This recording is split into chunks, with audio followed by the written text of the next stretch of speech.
نے کہا جب تک رہوں گا تب تک تو تیرا جسم بدلے گا.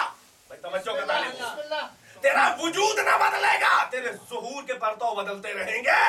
ابو طالب تو صبح قیامت تک زمین پر رہے گا رسالت کے ناصر کی حیثیت سے. تو چلا جائے گا تیری شکل میں علی آ جائے گا, تو چلا جائے گا تیری شکل میں حسین آ جائے گا, تو چلا جائے گا تیری شکل میں حسن آ جائے گا, تو چلا جائے گا تیری شکل میں عباس آ جائے گا, تو چلا جائے گا تیری شکل میں قاسم اور محمد آ جائیں گے. ارے تو نہ ہوگا, عادل تیرے ہی تو خون ہے, باقر تیرے ہی تو خون ہے. یہ سب محافظین رسالت ہیں اور یہ سب انبیاء اور مرسلین کے وعدہ نصرت کو پورا کر رہے ہیں.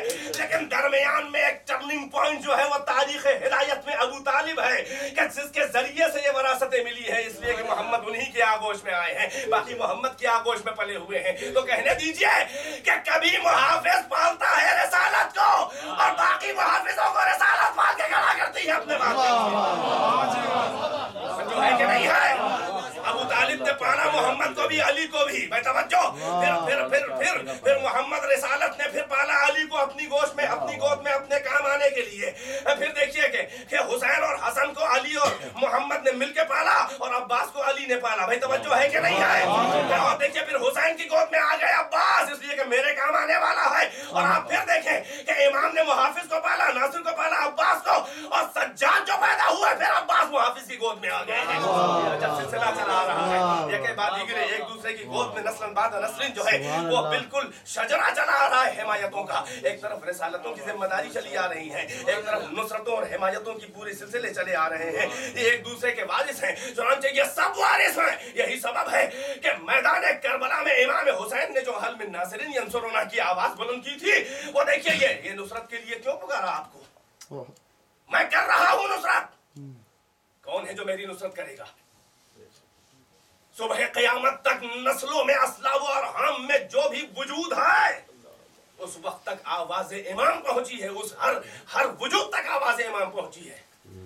یہ جو آپ کر رہے ہیں عزاداری, یہ مکتب حسین کو جو پھیلا رہے ہیں, شہادت کے مقصد کو آپ جو پھیلا رہے ہیں, یہ مجلسیں جو کر رہے ہیں, یہ نوحے جو پڑھ رہے ہیں, یہ سلام و مرثیے جو پڑھ رہے ہیں, یہ سب جو کچھ بھی ہے, یہ نثر و نظم میں آپ جہاں جہاں پورے دنیا میں روئے زمین کے اوپر آپ نے ایک شور مچا رکھا ہے. حسین سے زیادہ کائنات میں کسی کو یاد ہی نہیں کیا جاتا ہے, اور نہ آزاداری سے زیادہ کائنات میں کہیں پیسہ خرچ کیا جاتا ہے.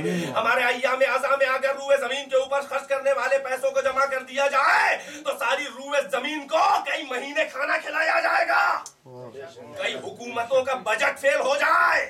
جتنے آزادار خرچ کر دیتے ہیں یہ نصرت حسین ہے کہ اپنا مال خرچ کر رہے ہیں, بچے نوکریاں کر کے خرچ کر رہے ہیں, بیمار کو اپنی فکر نہیں ہے, جو کچھ بھی ہے اسے خرچ کر تو رہا ہے حسین میں, اس لیے کہ دینے والے تو وہی ہیں. یہ نصرت اسلام ہے, یہ نصرت اسلام ہے. لہٰذا یہ تاریخ چلی آ رہی ہے نسل بعد نسل. بھائی توجہ کا طالب ہوں. اب ذرا ایک نقطے پہ آج کی مجلس میں خاص طور سے توجہ دلواؤں گا کہ جناب ابراہیم تک تو وصیتیں چلی, جناب آدم سے لے کر جناب ابراہیم تک سلسلہ سیدھا چلا آ رہا ہے. جناب ابراہیم کے بعد دو سلسلے ہو گئے ہیں وصایت کے, یعنی وصیتیں جو چل رہی ہیں نصرت کی, اسلام کی حفاظت کی, توحید کی, دین کی, یعنی نصرت کی.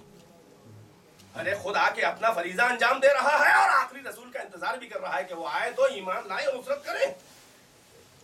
جناب ابراہیم تک کے وصیتیں جمع ہوئی. جناب ابراہیم کے دو بیٹے ہیں, ایک جناب اسماعیل ہے بڑے بیٹے اور پھر جناب اسحاق ہے. جناب ابراہیم سے وصیتوں کے دو حصے ہو گئے, شاید کوئی نئی بات ہو. جناب ابراہیم سے دو حصے ہو گئے.